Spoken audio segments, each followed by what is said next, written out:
Today on Ignite News, how the HSR's pilot project is affecting Hamilton businesses. Change is difficult for people. Particularly, we're hearing from the 5 or 6 businesses that have reached out to me, the ones that have been around a long time. And Hamilton's Big Top restaurant tries to restore a 60-year-old mural. I would like to restore it if I could. I am on a budget because, when you do construction, one thing after the other opens up more and more. All this and more coming up on Ignite News.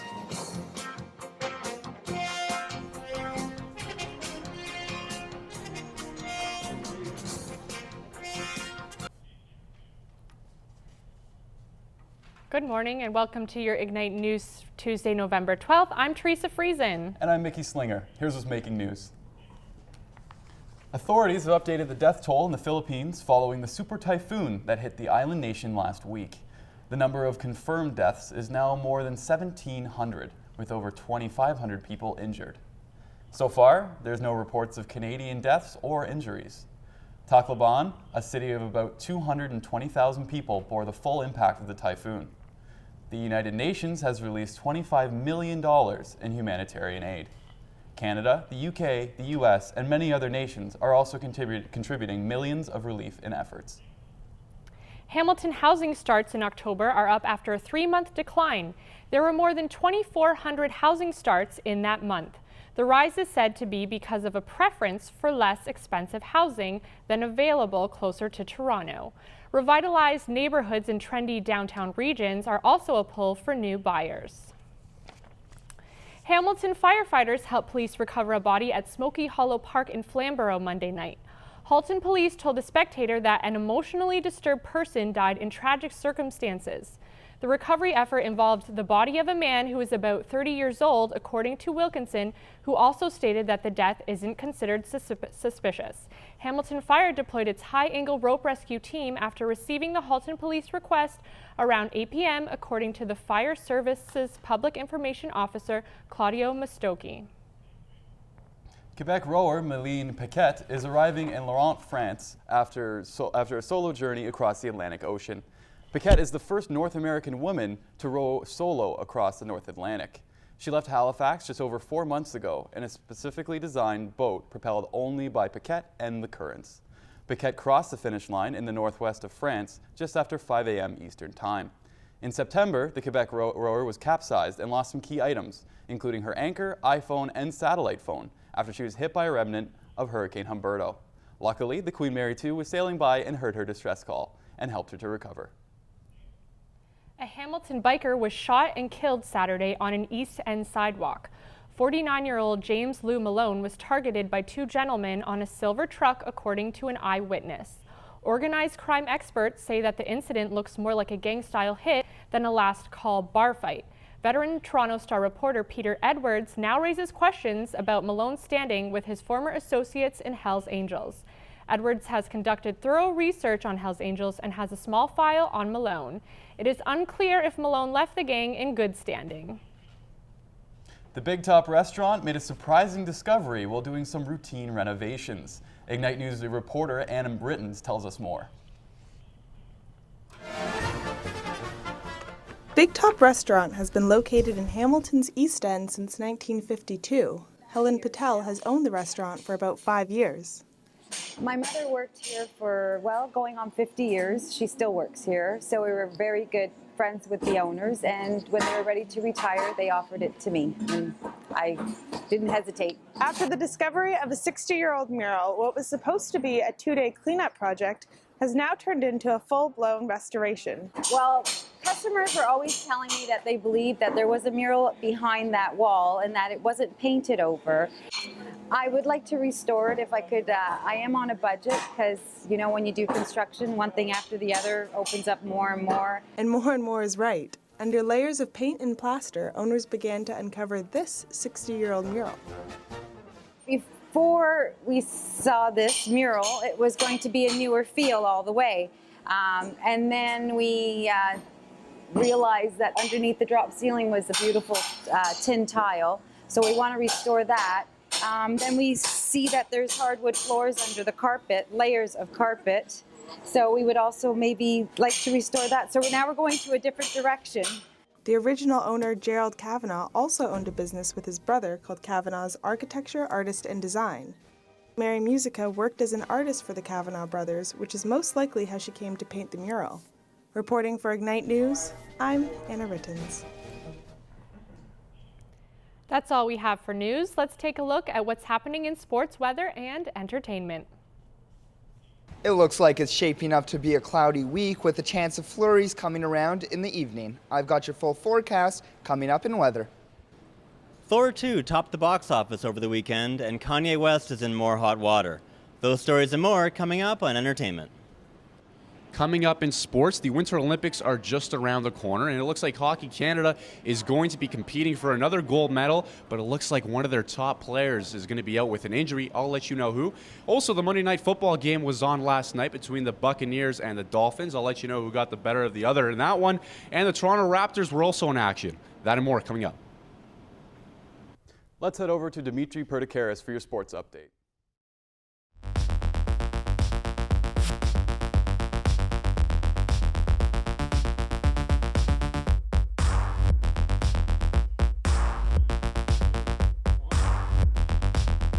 Thanks, Mickey. Well, in NHL news, the Tampa Bay Lightning will be without NHL leading goal scorer Steven Stamkos for the time being after the center went down with a broken right tibia on Monday afternoon. Now, not only does this injury hurt the Lightning, but it also affects Hockey Canada's Olympic chances in February. If Stamkos isn't ready to return by then, Hockey Canada will have to adjust their lineup to find a suitable replacement for the sniper. Now, Stamkos is listed as being out indefinitely and will undergo surgery today.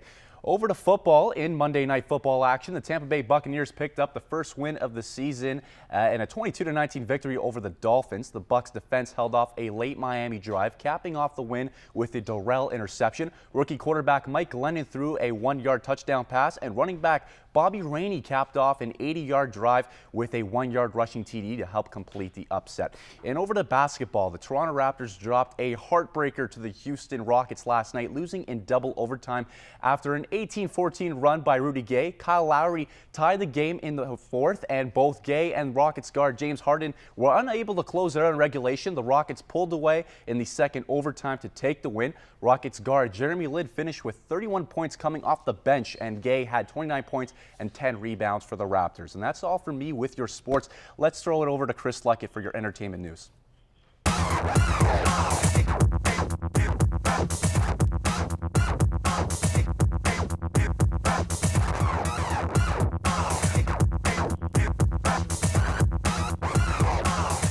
Thanks, Dimitri. Kanye West continues to spark controversy on his Yeezus tour. This time, his actions have upset African-American leaders. West declared that he had reclaimed the Confederate flag from racists. After receiving negative feedback from civil rights activists, he defended his choice to wear the flag, saying, "I took the Confederate flag and made it my flag. It's my flag now." A boycott has been started against West for using a symbol associated with oppression and slavery. Mohawk College is proud to present the Hamilton Music Awards this weekend. From September 14th to 17th, the college will be host to an abundance of local musical talent and music broadcasters.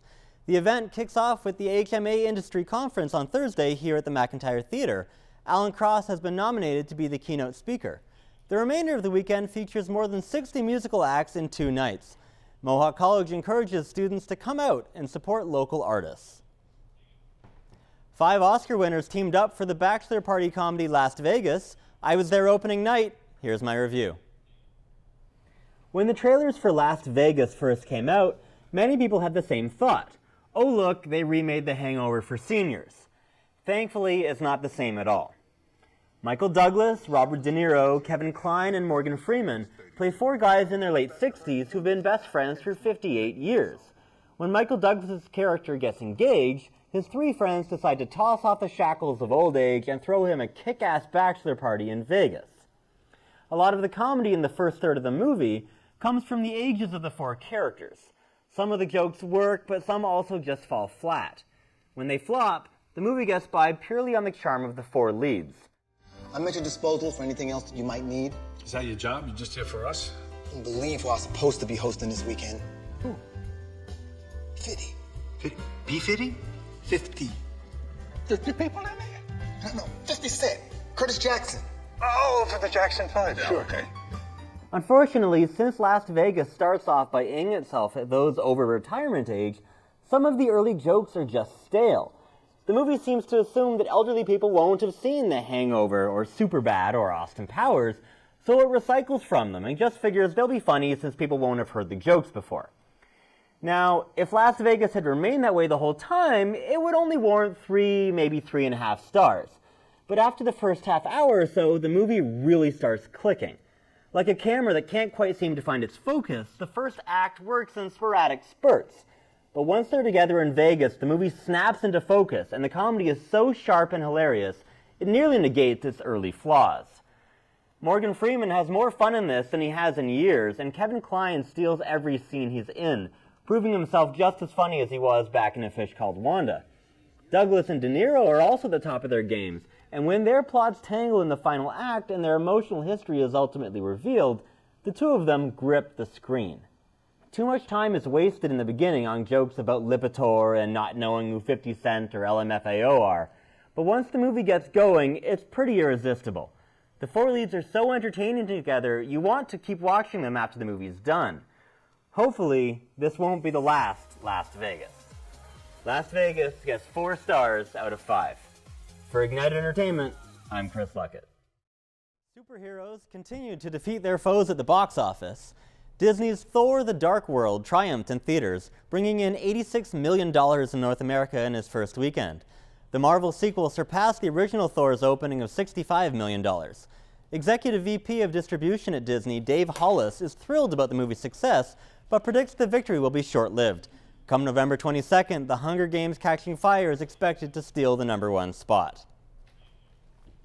Today's Tech Talk features 4K TVs and 4K resolutions. Rob Spadafora has the story.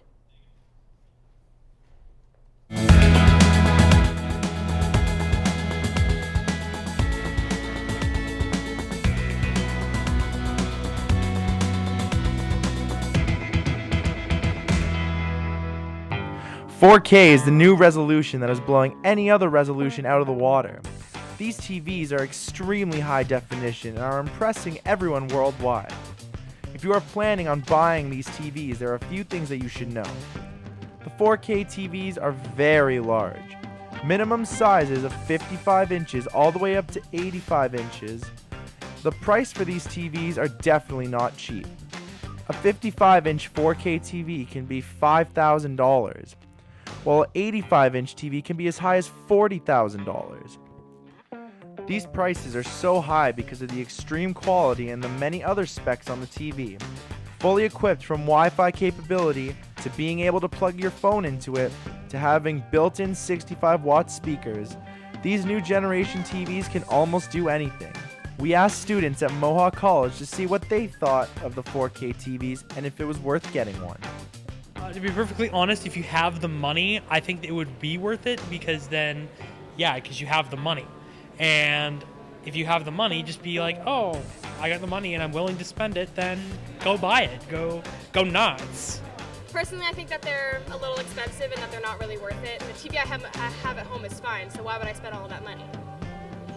4K TVs are the next step into the future for television. You can go get one while they're hot, or you can wait till next year when the price is lower. It's up to you. With the hefty price of 4K TVs, people are wondering, is it really worth the switch? That's all for Tech Talk this week, Mohawk. This is Ignite News. I'm Rob Spadafora. Now let's take a look at what's happening at Mohawk and around the city. Here's what's happening in and around the Mohawk College community.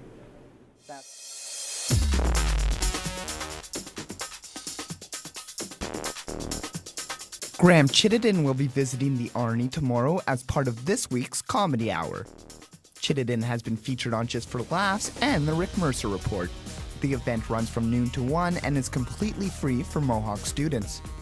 A Hamilton Bulldogs face off against the Rochester Americans at Cobb's Coliseum tomorrow at 10 a.m. Tickets are now on sale, ranging from $24 to $34. And on November 14th, the Arnie will be hosting Cooking on a Budget. Come out for a lesson on cooking and how to cook for cheap. The event is free and the doors are open between 12 and 1:30.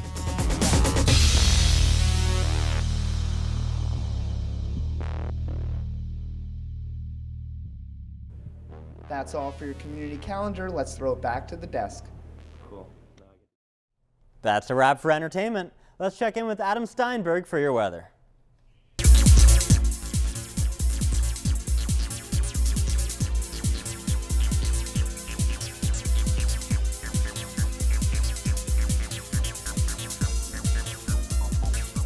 Thanks, Chris. Today in Hamilton, we have mainly clear skies at a high of -2. There's similar conditions in Toronto with mainly clear skies at a high of -4. Niagara Falls is cloudy at -2. In London, it's -7 with clear skies. And in Windsor, they're experiencing clear skies at a high of -4. Now, taking a look at the next 24 hours in Hamilton, this evening is going to be partially cloudy at a high of -2.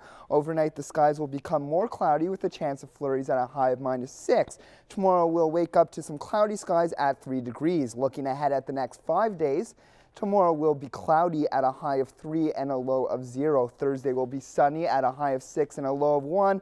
Friday is another cloudy day with a high of 7 and a low of 1. Saturday is seeing a mix of sun and clouds at a high of 7 and a low of 3. That's all for your weather. Let's head back to Teresa and Mickey at the news desk. Date night didn't go as planned for one couple in downtown Hamilton. Police say the couple was approached by a knife-wielding man on James Street North and asked to hand over all their belongings. The boyfriend chose to respond by bailing on his girlfriend and leaving her with the assailant. The woman was able to hop into a vehicle and call police after the robber took off after her boyfriend. Hamilton police stopped and arrested the suspect without incident after another attempted robbery down the street. That's all for your Ignite News for today. For more news coverage, check out our website at ignitenews.ca. I'm Teresa Friesen. And I'm Mickey Slinger. Thanks for watching, Mohawk.